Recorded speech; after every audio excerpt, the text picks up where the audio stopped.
ఓం శ్రీమాత్రే నమః. తిరుమలలో 2025లో కళ్యాణోత్సవ వివరాల గురించి తెలుసుకుందాము. ఓం నమో వెంకటేశాయ. ఈ కళ్యాణోత్సవం టికెట్ ద్వారా భార్యాభర్త ఒక జంటని మాత్రమే పంపిస్తారు. మరి మనం కొండ మీదకి ఒక కుటుంబం వెళ్ళిందనుకోండి, ఆ కుటుంబంలో భార్యాభర్తతో పాటుగా పిల్లలుంటారు. చిన్న పిల్లల్ని అయితే పంపిస్తారు లోపలికి. కానీ మేము అక్కడికి వెళ్ళిన తర్వాతే మాకు తెలిసింది, మీకు ఇది ఉపయోగపడుతుందని ఇందులో చెప్తున్నాను అన్నమాట. వీళ్ళతో నన్ను కళ్యాణోత్సవానికి పంపించరు అని చెప్పి 3 నెలల ముందుగానే 300 రూపాయల స్పెషల్ దర్శనం అనేది తీసుకున్నానమాట. సుపదం అనేది ప్రధాన ఆలయం ఉంటుంది కదా, ఆలయానికి ఎడమ వైపున ఉంటుంది. కుడివైపున కోనేరు ఉంటుంది కదా, ఇటువైపు అన్నమాట. ఇక్కడ మనకి అద్దాల మండపం కనిపిస్తుంది కదా, దాని పక్క నుండి కొంచెం ముందుకి నడుచుకుంటూ వెళ్ళాలి. అలా వెళ్ళిన తర్వాత మనకి కనిపిస్తుంది సుపదం అని. ఇక్కడ నేను చూపిస్తున్నాను. అక్కడ మెట్లు కనిపిస్తున్నాయి కదా, ఆ మెట్ల నుంచి పైకి వెళ్తే అక్కడే మనకి సుపదం అని బోర్డు కనిపిస్తుంది. అక్కడి నుంచి వెళ్ళాలి. ఫోన్స్ అనేవి లాకర్లో పెట్టుకోవటానికి మీరు మెట్లెక్కి పైకి వెళ్తారు కదా, పక్కనే ఉంటుంది. ఆ తర్వాత మిమ్మల్ని లోపలికి పంపిస్తారు. అయితే మేము ఎందుకైనా మంచిదని చెప్పి ఆ సుపదం దగ్గరికి వెళ్ళి ఇలా అడిగాము. ఏమని అంటే, 300 రూపాయల దర్శనం టికెట్ తీసుకున్నాము, కానీ మా తల్లి తండ్రి ఇద్దరు వెళ్తున్నారు, నేను ఒక్కదాన్ని ఇక్కడ ఉంటాను కదా, నాకు ఏమన్నా అవకాశం ఉంటుందా అని అడిగాను అనమాట. అలా అడిగితే వాళ్ళు ముందు కుదరదు అని చెప్పారు. తర్వాత మీకు వాళ్ళు ఏమవుతారు అని అడిగారు. తల్లి తండ్రి అని చెప్పాను అనమాట. అలా చెప్పిన తర్వాత వాళ్ళు ఇంకొంచెం ముందుకు పంపించారు. అక్కడ మనకి ఒక 300 రూపాయలు తీసుకుని ఇంకొక టికెట్ అనేది ఇస్తున్నారు. ఆ టికెట్ ద్వారా 20, 25, 30 ఎంత వయసు ఉన్నా సరే మిమ్మల్ని మీ తల్లిదండ్రుల ద్వారా లోపలికి పంపిస్తున్నారనమాట. అక్కడ మీకు ఒక ఫామ్ ఇచ్చి అందులో మీ డీటెయిల్స్ అన్నీ ఫిల్ చేయమంటున్నారు. అవన్నీ ఫిల్ చేసిన తర్వాత మీకు అక్కడ 300 రూపాయల దర్శనం టికెట్ అనేది ఇస్తున్నారనమాట. మిమ్మల్ని మీ తల్లిదండ్రుల ద్వారా ఆ కళ్యాణోత్సవానికి లోపలికి పంపిస్తున్నారు. అలా వెళ్ళిన తర్వాత మీకు లోపల డబ్బులు అనేవి తీసుకుంటారు. తీసుకున్న తర్వాత మీరు ముందుగా స్పెషల్ దర్శనం టికెట్ తీసుకున్నట్లయితే ఆ దర్శనంతో మళ్ళీ మీరు దర్శనానికి వెళ్ళొచ్చు ఆ టికెట్ ద్వారా. ఇప్పుడు మీరు కళ్యాణోత్సవంతో టికెట్ వీళ్ళు ఎక్స్ట్రా ఇచ్చారు కదా, దాంతో మీరు కళ్యాణోత్సవంలో కూర్చోవచ్చు, కళ్యాణం చూడొచ్చు, మీ తల్లిదండ్రులతోనే దర్శనానికి వెళ్ళి దర్శనం చేసుకోవచ్చు అనమాట. మేము ముందు వెళ్ళి అడిగాం కాబట్టి మాకు మంచిదైందనమాట. లేకపోతే నేను కళ్యాణోత్సవానికి వెళ్ళేదాన్ని కాదు, పంపించరనే ఉద్దేశంలోనే ఉండేదాన్ని. అక్కడ మళ్ళీ ఫామ్ ఫిలప్ చేయించి పంపిస్తున్నారు.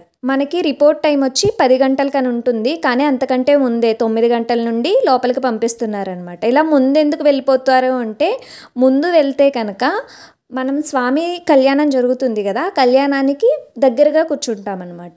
లేదు అంటే దూరంగా కూర్చుంటాం. ఇలా మనల్ని 1000 జంటల్ని పంపిస్తారనమాట కళ్యాణోత్సవానికి. రోజు జరుగుతుంది, 12 గంటలకి జరుగుతుందనమాట. మనకి తిరుమల తిరుపతి దేవస్థానం ఛానల్ ఉంటుంది కదా, అందులో ప్రతిరోజు వస్తుంది 12 గంటలకి. 12 గంటల నుంచి 1 గంట వరకు గంట సేపు జరుగుతుందనమాట. మీరు కళ్యాణోత్సవానికి వెళ్తే కనుక దాని మీద రిపోర్టింగ్ టైం అనేది 10 గంటలకు ఉందని అప్పటి వరకు ఆగకండి, ముందే వెళ్ళిపోండి.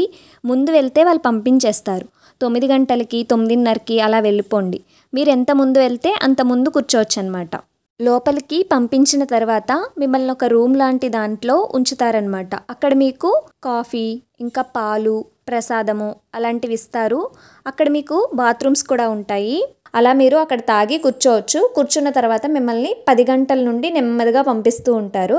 అలా మీరు లోపలికి వెళ్ళిన తర్వాత లైన్స్లో నుండి వెళ్తారు. వెళ్ళిన తర్వాత అక్కడ మీకు ఒక పంచి, నేత పంచి, దాని మీద మనకి స్వామివారి నామాలు నమో వెంకటేశాయ అని చెప్పి ఉంటుందన్నమాట. అది మగవాళ్ళకి ఇస్తారు. ఆడవాళ్ళకి జాకెట్టు ముక్కిస్తారనమాట. దాని మీద కూడా శ్రీవారి నామాలు అనేవి ఉంటాయన్నమాట. ఓం నమో వెంకటేశాయ అని కూడా ఉంటుంది. ఆ రెండు తీసుకుని మనల్ని అక్కడ కూర్చోబెడతారు. మనం ముందుకు కూర్చుంటాం, ఎందుకంటే ముందు వెళ్ళాం కాబట్టి ముందుగా కూర్చుంటాం అనమాట. అలా మన వెనకాల 1000 మంది జంటలు వస్తారు. అలా వచ్చేదాకా మొత్తం అదంతా సర్దుకుని 12 గంటలకి కళ్యాణోత్సవం అనేది ప్రారంభమవుతుందన్నమాట. స్వామివారి కళ్యాణం మనం దగ్గరగా ప్రశాంతంగా చూడొచ్చు. చూసిన తర్వాత 1 గంటకి మనల్ని దర్శనానికి పంపిస్తారనమాట. దర్శనం అనేది మనకి జయ విజయాల నుంచే జరుగుతుంది, దగ్గరికి ఏం పంపించరు. కళ్యాణోత్సవం టికెట్ తీసుకున్న వాళ్ళకి కూడా నార్మల్గా అందరికీ ఎలా జరుగుతుందో, స్పెషల్ దర్శనం ఎలా జరుగుతుందో అలానే జరుగుతుంది. కళ్యాణోత్సవానికి వెళ్ళిన తర్వాత మనకి ఒక ప్రశాంతమైన వాతావరణంలో కూర్చోబెడతారనమాట. కూర్చోబెట్టిన తర్వాత ముందుగా మా చేత అయితే గోవిందనామాలు చెప్పించారు. ఆ గోవిందనామాలు అక్కడ ఆ బ్రాహ్మణులు చెప్తూ మన చేత చెప్పిస్తూ చాలా బాగా జరిగిందనమాట. అలా జరిగిన తర్వాత కళ్యాణోత్సవం అనేది మొదలైన తర్వాత మనకి కళ్యాణోత్సవంలో ఆ ఘట్టాలన్నీ జరుగుతూ ఉంటాయి. జరిగిన తర్వాత చివరిగా మనకి ఆ స్వామిని ఎక్కడైతే కళ్యాణోత్సవం జరిగిందో దానికి దగ్గరగా పంపిస్తారనమాట. ఆ దగ్గరగా స్వామిని దర్శనం చేసుకుని, అంటే ఇప్పుడు ఉత్సవ విగ్రహాలు ఉంటాయి కదా, ఉత్సవ విగ్రహాలకి కళ్యాణోత్సవం అనేది జరుగుతుంది. అక్కడ ఆ ఉత్సవ విగ్రహాల దగ్గరకంట పంపిస్తారు. పంపించిన తర్వాత అక్కడ మనకి అక్షింతలు ఇస్తారు. అక్షింతలు ఇచ్చేసిన తర్వాత మనల్ని ఆ శ్రీ వెంకటేశ్వరుని దర్శనానికి వెళ్తామన్నమాట. అక్కడ మనల్ని ప్రశాంతంగా ఇక్కడ త్వరగానే చేసుకుంటాము. ఉన్న కొన్ని క్షణాలు ఆ స్వామిని చూసుకుంటూ బయటికి వస్తామన్నమాట. బయటికి వచ్చిన తర్వాత మనకి ప్రసాదాన్ని ఇస్తారు. మనం ఈ కళ్యాణోత్సవానికి టికెట్ ఎలా తీసుకోవాలి అని అనుకుంటే కనుక, ముందుగా మనం స్పెషల్ దర్శనానికి ఎలా అయితే తీసుకుంటామో 3 నెలల ముందు, అలానే కళ్యాణోత్సవం టికెట్లు కూడా 3 నెలల ముందు మనకి విడుదల చేస్తారనమాట. అంటే ఆర్జిత సేవలు విడుదల చేస్తారు. అందులో కళ్యాణోత్సవము, ఊంజల్ సేవ, ఆర్జిత బ్రహ్మోత్సవము, సహస్ర దీపాలంకరణ సేవ, ఇలా 4 సేవలు విడుదల చేస్తారనమాట. వాటిలో మనము కావలసిన తేదీలు కాకుండా మనకి త్వరగా చేసుకోవాలి. ఇప్పుడు ఆన్లైన్లో చేసుకున్నప్పుడు అలా మనకి టికెట్ అనేది దొరుకుతుందనమాట. ఆ విధంగా కళ్యాణోత్సవం టికెట్ అనేది బుక్ చేసుకోవచ్చు.